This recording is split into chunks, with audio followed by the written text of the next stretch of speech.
Good afternoon to all of you. कल हमने discuss किया था SN1 और SN2 मैकेनिज्म। आज हम उससे आगे एक इंपॉर्टेंट टॉपिक स्टार्ट कर रहे हैं और वो इंपॉर्टेंट टॉपिक है हमारा ऑप्टिकल एक्टिविटी का। ऑप्टिकल एक्टिविटी के बारे में आपने थोड़ा सा पढ़ा था 9 चैप्टर के अंदर, जहां पे आप ऑप्टिकल आइसोमेरिज्म जो है वो डिस्कस कर रहे थे। ऑप्टिकल आइसोमेरिज्म हमने वहां पे कॉम्प्लेक्सेस के लिए पढ़ा था। यहाँ पे हम ऑप्टिकल आइसोमेरिज्म डिस्कस करेंगे ऑर्गेनिक कंपाउंड्स के लिए। प्रॉपर ऑप्टिकल आइसोमेरिज्म तो नहीं, लेकिन ऑप्टिकल आइसोमर से रिलेटेड बातें जरूर डिस्कस करेंगे। सबसे पहले हमें पता होना चाहिए ऑप्टिकल एक्टिविटी क्या होती है। ऑप्टिकल एक्टिविटी को शो करने के लिए कौन कौन सी चीजें रिक्वायर्ड है, फिर मैं आपको प्रैक्टिकल कंसेप्ट से थ्योरेटिकल कंसेप्ट में लेके आऊंगा। थ्योरेटिकल कंसेप्ट में भी हमने स्पेशली पढ़ना है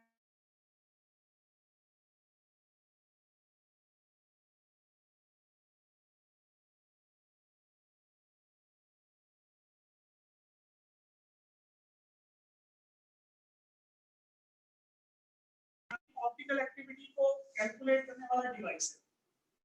वो डिवाइस जिससे आप ऑप्टिकल एक्टिविटी कैलकुलेट करते हैं उसे क्या बोलते हैं? पोलराइमीटर बोलते हैं। Polarimeter is a device which is used to calculate optical activity of a organic substance या any substance। तो यहाँ पे मेरे पास पोलराइमीटर तो है नहीं और ना ही आपके पास ऑर्गेनिक कंपाउंड है कि जो मैं आपसे ऑर्गेनिक कंपाउंड लेके पोलराइमीटर के अंदर डाल दूंगा और फिर अपन रीडिंग चेक कर लेंगे ऑप्टिकली एक्टिव है या नहीं। हमारे पास तो यहाँ पे सिर्फ और सिर्फ व्हाइट बोर्ड और मार्कर है, तो हमें इन्हीं को यूज करके बताना पड़ेगा ऑप्टिकल एक्टिविटी है या नहीं। बढ़िया तरीका है। बिना एक्सपेरिमेंट के बता दूंगा कौन कौन से कंपाउंड ऑप्टिकली एक्टिव है और कौन कौन से कंपाउंड ऑप्टिकली इनएक्टिव है। तो ये सब बातें आप यहाँ पे आज डिस्कस करेंगे। सबसे पहले शुरू करते हैं ऑप्टिकल एक्टिविटी क्या होती है। देखो, हमारे पास एक ऑर्गेनिक कंपाउंड होगा, हमने उस ऑर्गेनिक कंपाउंड के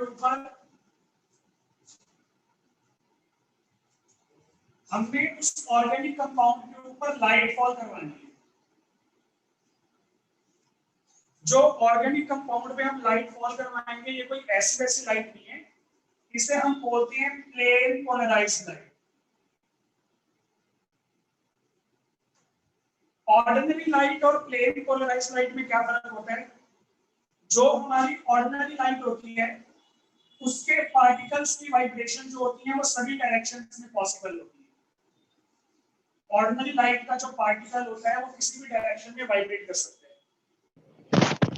जो हमारी प्लेन पोलराइज्ड लाइट होती है उसके पार्टिकल एक पार्टिकुलर एक्सिस के अलोंग ही वाइब्रेट करेंगे।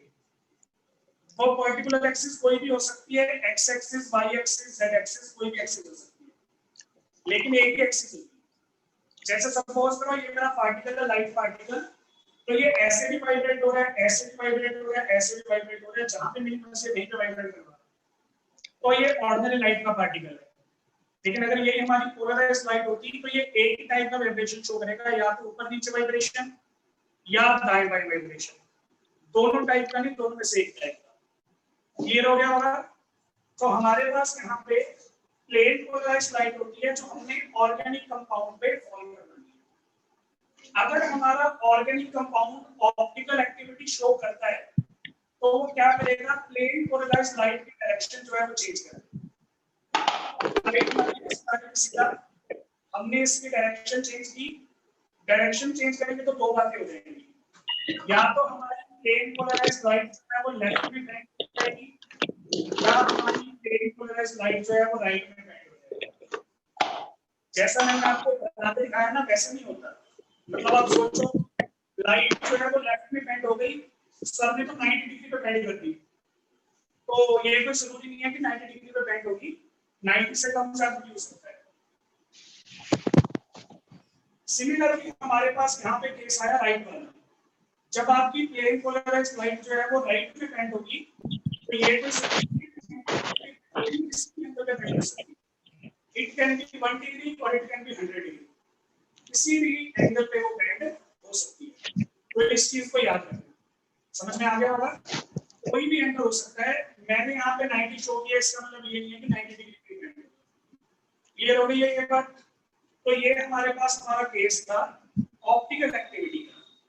When a plane polarized light falls on a organic compound, and if organic compound is optically active, then it may rotate light to the left or right. अगर compound हमारा optically active है तो वो क्या करेगा, light को या तो लेफ्ट में रोटेट करेगा या राइट में रोटेट करेगा। अब चाहे लेफ्ट लाइट हमारी लेफ्ट रोटेट हो या राइट में रोटेट हो, अगर पीपीएल हमारी रोटेट कर गई इसका मतलब कंपाउंड जो है वो ऑप्टिकली एक्टिव है, वो लाइट से रिलेटेड फिनोमिना शो कर सकता है। समझ में आ गया? यहीं से आपका डेफिनेशन लेके आएंगे ऑप्टिकल आइसोमर्स की। मेरे पास दो कंपाउंड है ए और बी, सपोज करो दोनों ऑप्टिकल आइसोमर्स हैं। तो ऑप्टिकल आइसोमर्स की आप डेफिनेशन कैसे देते हो? Compounds having same molecular formula, same structure, same physical and chemical properties. Molecular formula भी same, structure भी same, physical और chemical properties भी same, फिर difference लाइट की रोटेशन। इनमें से एक सब्सटेंस होगा वो लाइट को लेफ्ट में मोड़ेगा और दूसरा राइट में मोड़ेगा। सिर्फ प्लेन पोलराइज्ड लाइट की रोटेशन में डिफरेंस होता है ऑप्टिकल आइसोमर्स। क्लियर हो गया होगा? तो हमने ये छोटा सा काम करना होता है हमारे ऑर्गेनिक कंपाउंड पे, प्लेन पोलराइज्ड लाइट को फॉल करवाएंगे, लाइट हमारी या तो लेफ्ट मुड़ जाएगी या राइट मुड़ जाएगी। अगर मुड़ गई तो कंपाउंड हमारा ऑप्टिकली एक्टिव है। सपोज करो मैंने इस ऑर्गेनिक कंपाउंड पे प्लेन पोलराइज्ड लाइट डाली, लाइट जो है ना लेफ्ट की ना राइट की सीधा चलेगी, नो रोटेशन। तो अगर लाइट ने रोटेशन शो नहीं की, इसका मतलब क्या हुआ? हमारा जो ऑर्गेनिक कंपाउंड है वो ऑप्टिकल एक्टिविटी शो नहीं करता। ऐसे कंपाउंड जो ऑप्टिकल एक्टिविटी शो नहीं करते उन्हें हम बोलते हैं ऑप्टिकली इनएक्टिव कंपाउंड्स।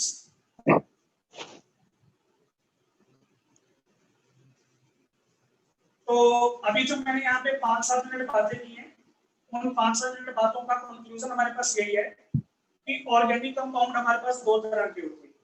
एक तो वो जो प्लेन पोलराइज्ड लाइट को रोटेट कर देते हैं और दूसरे वो जो प्लेन पोलराइज्ड लाइट को रोटेट नहीं कर सकते। जो पीपीएल को रोटेट कर देंगे वो ऑप्टिकली एक्टिव होते हैं, जो पीपीएल को रोटेट नहीं कर सकते वो ऑप्टिकली इनएक्टिव होते हैं। ऑप्टिकली इनएक्टिव है तो छोड़ देते हैं, उनके लिए तो फिर ऑप्टिकल एक्टिविटी है ही नहीं। मैं उनकी बात करना चाहता हूं जो ऑप्टिकली एक्टिव होती हैं, जो ऑप्टिकल आइसोमेरिज्म शो करेंगे या लाइट को लेफ्ट या राइट में रोटेट करेंगे। जो हमारा ऑर्गेनिक कंपाउंड है वो प्लेन पोलराइज्ड लाइट को या तो लेफ्ट में रोटेट करेगा या राइट में। मैंने ये नहीं बोला कि दोनों टाइप की रोटेशंस होंगी, एक ही टाइप की रोटेशन होगी, या तो होगी लेफ्ट रोटेशन या होगी राइट रोटेशन। ऐसे ऑर्गेनिक कंपाउंड्स जो लाइट को लेफ्ट डायरेक्शन में रोटेट करते हैं उन्हें हम बोलते हैं लीवो रोटेटिंग। इसको कोई लैवो बोल देते हैं, कोई लीवो बोल देते हैं, तो जो आपका मन करे। अब लैवो रोटेटिंग इतना बड़ा कौन बोलेगा? तो इसके लिए सिंबल है हमारे पास स्मॉल एल। जनरली हम ये बोलते हैं जो भी हमारी लाइट, जो भी हमारा सब्सटेंस लाइट को लेफ्ट डायरेक्शन में मोड़ेगा उस लाइट की रोटेशन एंटी क्लॉकवाइज होगी। क्यों ऐसा क्यों बोलते हैं? देखो, अगर मैं लेफ्ट की बात कर रहा हूं तो मैं 9 की तरफ जा रहा हूं, मतलब घड़ी से उल्टा। समझ रहे हो? इसका मतलब ये एंटी क्लॉकवाइज रोटेशन है। अगर मैं ये बोलता कि मेरे जो लाइट है वो राइट में जा रही है तो राइट में जाएगी, इसका मतलब हम घड़ी की तरह चल रहे हैं, वो क्लॉकवाइज है। तो लीवर रोटेटिंग सब्सटेंसेस जो होते हैं उनको अपना एल से डिनोट करते हैं, या उनकी एंटी क्लॉकवाइज डायरेक्शन को शो करने के लिए माइनस का यूज करते हैं। ठीक है? आप बताने के लिए कि आपका कंपाउंड लीवर रोटेटिंग है, या तो कंपाउंड के नाम के आगे एल लगाओगे स्मॉल एल, या लगाओगे माइनस। दोनों नहीं लगाना, दोनों में से कोई एक लगाओगे, मुझे पता चल जाएगा कि आप लीवर रोटेटिंग कंपाउंड की बात कर रहे हैं। समझ में आ गया आपका? सिमिलरली ऐसे ऑर्गेनिक कंपाउंड जो पीपीएल को राइट हैंड साइड पे मोड़ देते हैं उन्हें हम बोलते हैं डेक्स्ट्रोरोटेटरी कंपाउंड्स। डेक्स्ट्रोरोटेटरी डिनोट करते हैं स्मॉल डी से, और इसकी क्लॉकवाइज डायरेक्शन को शो करने के लिए हम पॉजिटिव साइन का यूज करते हैं। तो ये हमारे पास हमारी रिप्रेजेंटेशन होती है। पहले मैंने ये बोला कंपाउंड दो तरह के होते हैं, ऑप्टिकली एक्टिव और ऑप्टिकली इनएक्टिव। फिर इनएक्टिव आपने छोड़ दिए। ऑप्टिकली एक्टिव कंपाउंड दो तरह के होते हैं, डेक्स्ट्रो और लीवो। डेक्स्ट्रो वो होते हैं जो लाइट को राइट हैंड साइड घुमाएंगे, लीवो वो होते हैं जो लाइट को लेफ्ट हैंड साइड। अब मैं सिर्फ लाइट को यूज कर रहा हूँ, लेकिन मैं इसकी बात कर रहा हूँ। बारी बारी इतना बड़ा कौन बोलेगा प्लेन पोलराइज्ड लाइट। तो अगर मैं आपको सिंपली लाइट भी बोल दूं तो आप समझ जाना मैं इसी की बात कर रहा हूँ, क्योंकि इसके अलावा कोई और लाइट में ऑप्टिकल आइसोमेरिज्म कोई नहीं होता। तो ये तो हो गई हमारी इंट्रोडक्शन की बात। मैंने आपको ऑप्टिकल एक्टिविटी के बारे में काफी इंफॉर्मेशन जो है वो प्रोवाइड कर दी है। अब ऑप्टिकल एक्टिविटी तो हम सीख चुके हैं, अब हमें ये देखना है कि हम ऑर्गेनिक कंपाउंड्स पे कैसे अप्लाई करेंगे। मतलब जब आप कॉपी पेन लेके बैठते हो, जब आप पढ़ना शुरू करोगे इस टॉपिक को, तो आपके पास क्या गिवन होगा? सिर्फ मॉलिक्यूल का नाम, ज्यादा से ज्यादा मॉलिक्यूल का स्ट्रक्चर। वैसे कोई दिक्कत नहीं है, अगर मैं आपको मॉलिक्यूल का नाम बता दूंगा तो स्ट्रक्चर तो आप बना ही लोगे। स्ट्रक्चर ज्यादा इंपॉर्टेंट है, नाम पता होना इंपॉर्टेंट नहीं है। अगर आपने मॉलिक्यूल का स्ट्रक्चर बना लिया, नाम आप नहीं बता पा रहे तो कोई बात नहीं। तो हमने क्या करना है, किसी भी कंपाउंड की ऑप्टिकल एक्टिविटी को चेक करने के लिए हमने हमारे ऑर्गेनिक कंपाउंड्स की कुछ कैरेक्टरिस्टिक्स देखनी है। मैं आपको एग्जांपल देता हूं, ध्यान से देखो। सपोज करो मेरे पास ये वाला कंपाउंड आ गया,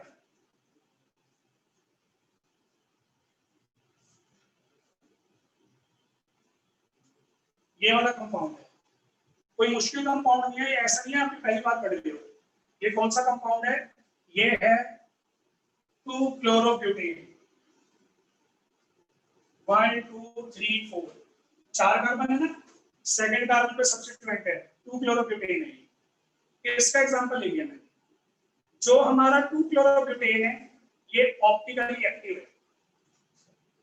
एक बार मैं आपको बता रहा हूं, सुनते जाओ, सारे डाउट्स जो हैं वो बाद में क्लियर हो जाएंगे, पहले बात खत्म होने देना, ठीक है? 2-क्लोरोब्यूटेन का एग्जांपल लिया मैंने, ये ऑप्टिकली एक्टिव है, मैंने बता दिया आपको। फिर मैंने एक और एग्जांपल लिया, इसका नाम है 2-क्लोरोप्रोपेन। 2-क्लोरोप्रोपेन जो है ये ऑप्टिकली इनएक्टिव है। ऊपर वाला कंपाउंड ऑप्टिकली एक्टिव है, ऑप्टिकल आइसोमेरिज्म शो करेगा। नीचे वाला कंपाउंड जो है वो ऑप्टिकली इनएक्टिव है, वो ऑप्टिकल आइसोमेरिज्म शो नहीं करेगा। अब ये दो केस हो गए हमारे पास। मुझे कैसे पता चला ऊपर वाला जो है वो ऑप्टिकली एक्टिव है, नीचे वाला ऑप्टिकली इनएक्टिव है? उसके लिए हमारे पास कुछ थ्योरेटिकल बातें हैं, वो हमें पता होनी चाहिए। तो मैं आज आपको ऑप्टिकल एक्टिविटी के लिए 3 कंडीशंस बता रहा हूं। आपके पास जब भी मैं कोई ऑर्गेनिक मॉलिक्यूल दूंगा और मैंने आपसे क्वेश्चन पूछ लिया कि बताओ ये वाला मॉलिक्यूल ऑप्टिकली एक्टिव है या नहीं, तो आपको वो 3 कंडीशन चेक करनी है। खैर आपके सिलेबस में ऑप्टिकल एक्टिविटी इतना डिटेल में नहीं है, तो 3 में से अगर आप 2 कंडीशंस भी चेक कर लोगे ना, बताऊंगा कौन सी 2 कंडीशंस, तो भी आप बता दोगे कि आपका कंपाउंड जो है वो ऑप्टिकली एक्टिव है या इनएक्टिव है। समझ रहे? मतलब 3 में से 2 कंडीशंस तो बहुत ही जरूरी है, लेकिन फिर भी मैं ये प्रेफर करूंगा कि आपको तीनों कंडीशंस पता होनी चाहिए और तीनों कंडीशंस अप्लाई करनी भी आनी चाहिए। अगर तीनों में से एक कंडीशन फेल हो गई तो फिर अपने को कोई किसी के साथ सहानुभूति नहीं है, चलो यार एक फेल हो गई कोई बात नहीं, इसको ऑप्टिकल एक्टिव बना देते हैं, ऐसा कुछ नहीं है। 3 में से अगर एक भी कंडीशन फेल हो गई तो आपका जो कंपाउंड होगा वो ऑप्टिकली इनएक्टिव हो जाएगा। तो अगर आप ये चाहते हो कि आपका कंपाउंड जो है वो ऑप्टिकली एक्टिव हो, तो जो 3 कंडीशंस मैं आपको बताऊंगा वो तीनों कंडीशन हमारे कंपाउंड को फॉलो करनी पड़ेगी। अब जैसे मैंने बोला ये वाला कंपाउंड हमारा ऑप्टिकली एक्टिव है, तो इसका मतलब क्या होगा? ये तीनों कंडीशंस को फॉलो कर रहा होगा, इसलिए ऑप्टिकली एक्टिव है। ये वाला कंपाउंड ऑप्टिकली इनएक्टिव है, इसका मतलब 3 में से कोई एक कंडीशन फेल हो गई होगी। हो सकते हैं एक से ज्यादा भी फेल हो गई हो, पर ये तो कंफर्म है कि एक कंडीशन इसमें फेल की होगी तभी ऑप्टिकली इनएक्टिव है। तो राज जो है वो खोल देते हैं।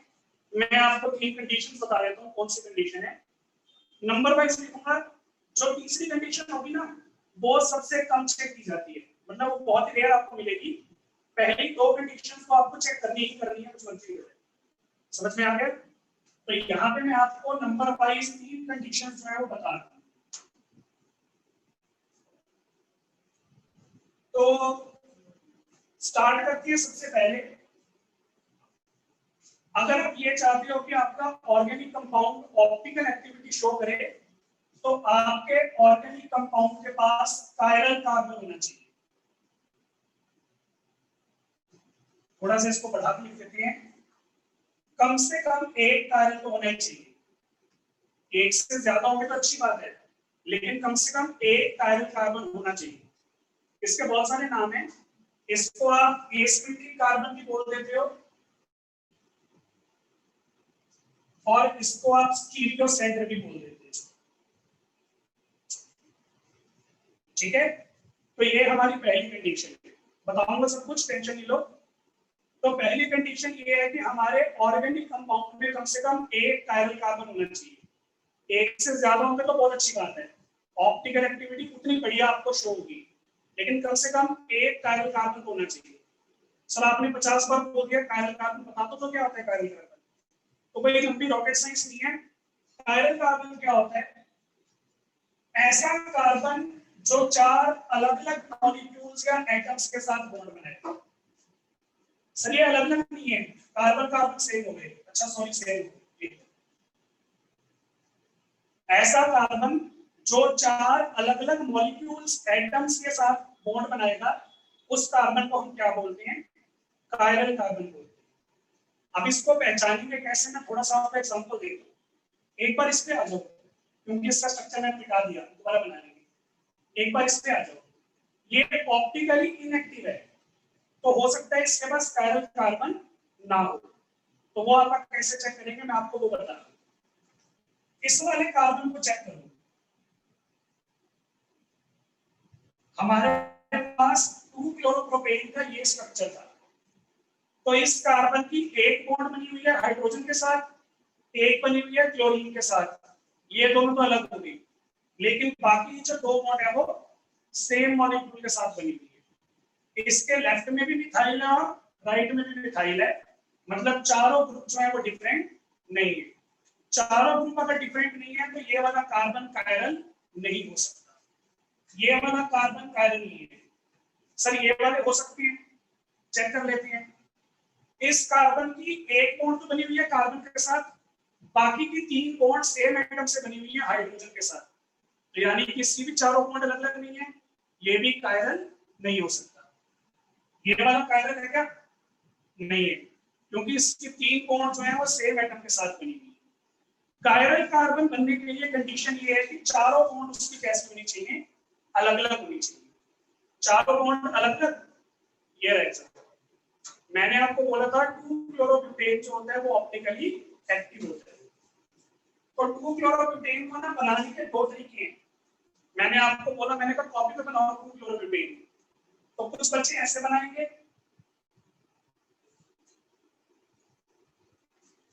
और कुछ बच्चे ऐसे बनाएंगे।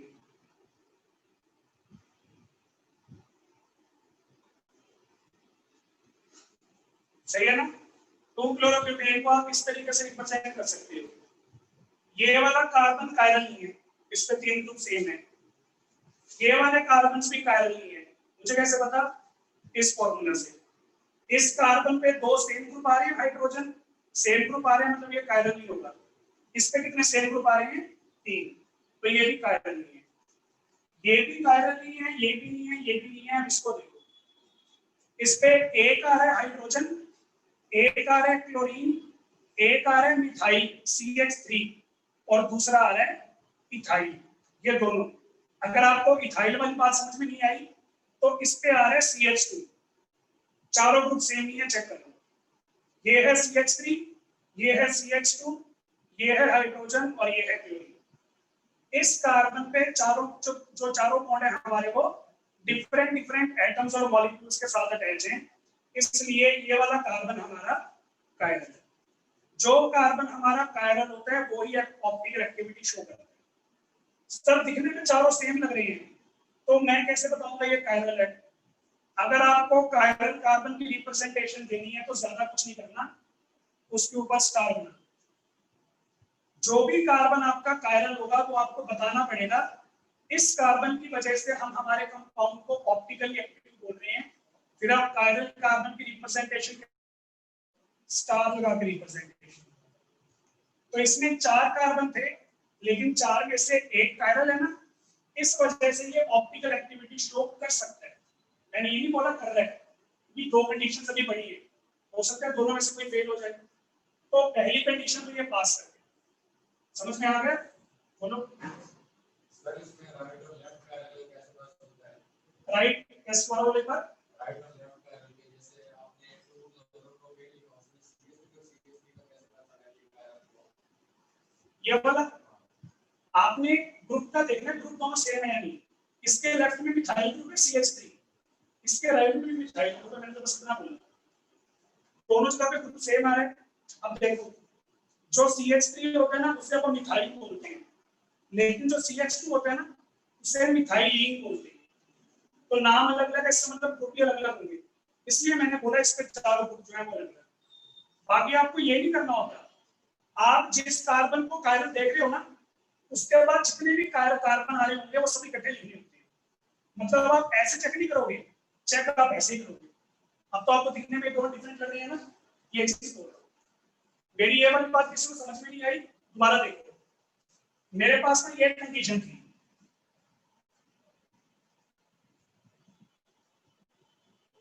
ये कार्बन चेन है मेरे पास, तो ये 3 ग्रुप तो आपने चेक कर लिए होंगे।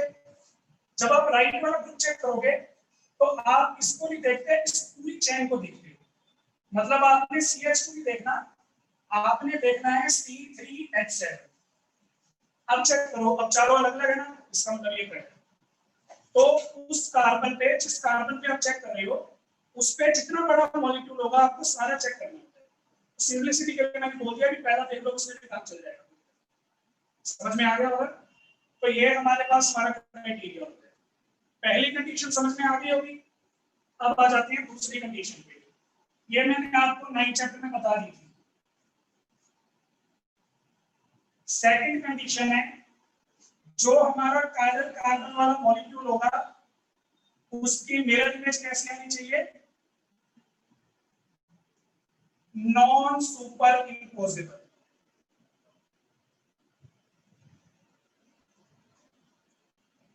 सर भूल गए 9 चैप्टर वाला पढ़ते पढ़ते मैं भी तो बता देते हैं। Non super imposable mirror image कौन सी होती है? आपने क्या करना है, एक इमेज बनानी है, मतलब कोई भी एक मॉलिक्यूल ले लो, जैसे ये मॉलिक्यूल कायरल कार्बन वाला है, ठीक है ना, चारों के ऊपर अलग अलग रहे हैं। मैंने क्या करना है, इसकी मिरर इमेज बनानी है। मिरर इमेज बनाने के लिए ऐसे एक वर्टिकल लाइन बनाएंगे डॉटेड, ये आपके मिरर को रिप्रेजेंट करती है। मिरर इमेज बनाने का बड़ा अच्छा सा तरीका है, वर्टिकल ग्रुप्स को चेंज नहीं करना होता। वर्टिकल ग्रुप आपके ऐसे से रहेंगे, सिर्फ आपके जो हॉरिजॉन्टल ग्रुप्स होते हैं उनको आपने चेंज करना है। कैसे चेंज करना है? जब मैं इसकी मिरर इमेज बनाऊंगा, जो ग्रुप मिरर के पास था वो इमेज में भी मिरर के पास ही रहेगा। जो ग्रुप आपका मिरर से दूर है वो उसकी इमेज में भी मिरर से दूर रहेगा। तो मैंने फॉलो किया, वर्टिकल ग्रुप को छेड़ना नहीं, डी मिरर के पास ना मिरर के पास बनाओ, बी मिरर से दूर है मिरर से दूर बनाओ, ई फिर हमारा बीच में, ये मैंने ऐसे बनाया हुआ था ना, मिरर इमेज में ये ऐसे हो जाएगा उल्टा, समझ रहे हो ना? इसको मैंने ऐसे किया था, लेफ्ट में इंक्लाइन, तो ये राइट में हो जाएगा। इसकी मिरर इमेज आ गई। इतना काम तो कर लिया आपने। अब ये चेक करना है, सुपर इम्पोसिबल और नॉन सुपर इम्पोसिबल क्या होता है? ये आपकी ओरिजिनल इमेज, ये आपकी मिरर इमेज। आपकी मिरर इमेज जैसे बनी है इसको एज इट इज उठा के इसके ऊपर रखना है कंपेयर करने के लिए। सर्वधनी इमेजिनरी उठाना है। आप सपोज करोगे कि ये वाला जो मॉलिक्यूल है ये इसके ऊपर आ गया, उसके बाद आपने कंपेयर करना, तो कंपेयर कर लेता हूं। जब मैंने इसको उठाया, सपने में इसको उठाया और इसके ऊपर रखा, तो बी के ऊपर कौन आ रहा है? डी। डी के ऊपर कौन आ रहा है? बी। ए के साथ ए कवर हो जाएगा, कोई बात नहीं, ई कवर नहीं होगा क्योंकि इसमें लेफ्ट इंक्लिनेशन है और इसमें राइट। तो हमने ये देखा जब मैंने मिरर इमेज को ओरिजिनल इमेज के ऊपर रखा तो दोनों इमेजेस एक दूसरे से मैच नहीं कर रही, एग्जैक्टली मैच नहीं कर रही। जब हमारी मिरर इमेज और ओरिजिनल इमेज एक दूसरे के साथ एग्जैक्टली मैच नहीं करती उसे हम बोलते हैं नॉन सुपरइम्पोजिबल। हमारा जो ऑर्गेनिक मॉलिक्यूल है वो कैसा होना चाहिए, नॉन सुपरइम्पोजिबल होना चाहिए। अच्छा एक बात बताऊं, compounds which contain chiral carbon are 100% non सुपरइम्पोजिबल।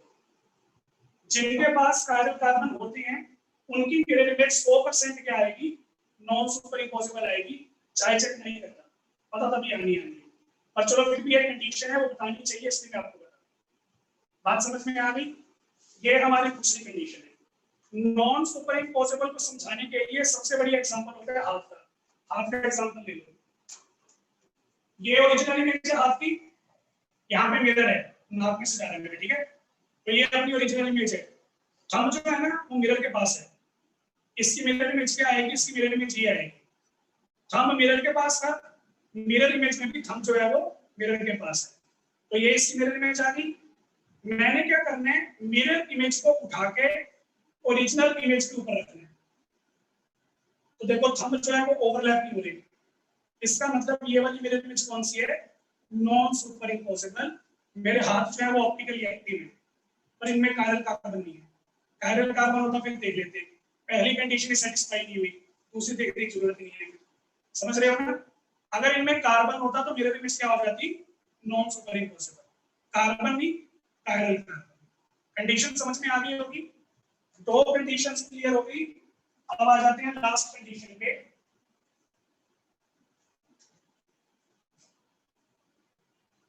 The molecule does not contain, ध्यान से, does not contain symmetry element।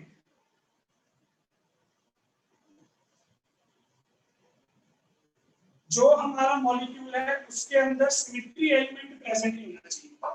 Symmetry elements क्या होते हैं, सिमेट्री एलिमेंट्स भी हमारे इमेजिनरी एलिमेंट्स हैं। It can be line, it can be plane, कुछ भी हो सकता है, एक लाइन भी हो सकती है, एक प्लेन भी हो सकता है। ये ऐसे इमेजिनरी लाइंस और प्लेन्स होती हैं जो हमारे मॉलिक्यूल्स को दो इक्वल पार्ट्स में डिवाइड करती हैं, ठीक है। एग्जांपल ऑक्सैलिक एसिड है, जैसे ऑक्सैलिक एसिड को अगर मैं यहां से ऐसे डिवाइड कर दूंगा ना तो ऊपर वाला पार्ट जो है वो नीचे वाले पार्ट के बिल्कुल एक्सेप्ट कर रहा है, चेक कर लो। तो इसका मतलब ये वाला सिमेट्री एलिमेंट है। सिमेट्री एलिमेंट ऐसी इमेजिनरी लाइन होती है, ऐसा इमेजिनरी प्लेन होता है जो हमारे मॉलिक्यूल को दो इक्वल पार्ट्स में डिवाइड कर देता है। सर उससे क्या होगा, जब ये दो इक्वल पार्ट्स में डिवाइड हो गए तो दोनों की मिरर इमेज सेम हो गई। जिनकी मिरर इमेज सेम होती है वो सुपर इम्पोसिबल होती है, और जो सुपर इम्पोसिबल होंगे वो ऑप्टिकली एक्टिव नहीं होंगे, ऑप्टिकली इनएक्टिव होंगे। अब ऐसा एक एग्जांपल बताऊंगा। कैसा एग्जांपल, उस एग्जांपल में कायरल कार्बन होंगे, मिरर इमेज कैसी आ रही होगी, नॉन सुपर इम्पोसिबल। पहली दो कंडीशन सेटिस्फाई होंगी, लेकिन उसमें क्या आ जाएगा, सिमेट्री एलिमेंट आ जाएगा, जिसकी वजह से आपका कंपाउंड जो है वो ऑप्टिकली इनएक्टिव, ठीक है। तो ये एग्जांपल दूंगा बाद में, मतलब ये अपन इसी के अंदर पढ़ना है। ऐसे कंपाउंड्स को अपन बोलते हैं मीसो कंपाउंड्स। मैं लिख रहा हूं, it does not contain symmetry element, otherwise meso compound will be formed. तो अगर मैं आपसे पूछूं मीसो कंपाउंड कौन से होते हैं तो क्या डेफिनेशन दोगे? सर मीसो कंपाउंड वो होते हैं जिनमें कायरल कार्बन होता है, mirror image non super impossible होती है, पर सिमेट्री एलिमेंट आने की वजह से वो ऑप्टिकली इनएक्टिव हो जाती है। पहली दो कंडीशन सेटिस्फाई थी, लेकिन तीसरी कंडीशन में आते आते कंपाउंड क्या हो गया, ऑप्टिकली इनएक्टिव। सर आप अभी तो कह रहे थे कि दो कंडीशन से काम चल जाएगा, तो मैंने अभी भी क्या बोला, ऐसा एक ही एग्जांपल, तो मतलब लगभग सभी कंपाउंड में चल जाएगा। एक एग्जांपल जो आपको बताऊंगा उसका मतलब नहीं कंडीशन, सिंपल सी बात है। बाकी सभी कंपाउंड्स में इन दो कंडीशन से काम चल जाएगा। ठीक है, तो ये मैंने आपको कुछ इंट्रोडक्शन दे दी, मतलब काफी कुछ बता दिया ऑप्टिकल एक्टिविटी के बारे में। अगर इसमें से कुछ पूछना है तो पूछ सकते हो, नहीं तो यस नहीं। ठीक है,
तो डबल बॉन्ड वाले एल्कीन में क्या होगा, दिक्कत हो जाएगी।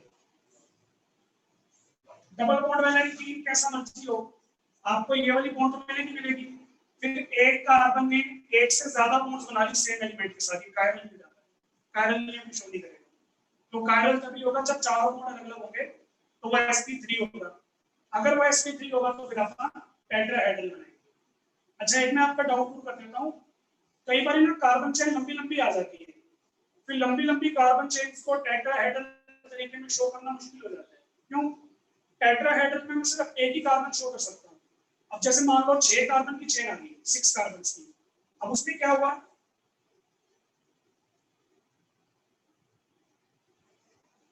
दो कार्बन तो मैंने शो कर दिए, बाकी के 4 कार्बन मुझे कैसे शो करने पड़ेंगे, समझ रहे हो? तो मतलब ये तुक नहीं बना रिप्रेजेंटेशन का, हमेशा एक ही कार्बन पे जोर दे रहा हूँ, बाकी सबको इकट्ठा कर रहा हूँ। तो इसके लिए हमारे पास एक और रिप्रेजेंटेशन आती है, फिशर रिप्रेजेंटेशन। फिशर, उसको बोलते हैं पैडियों चलने वाली रिप्रेजेंटेशन।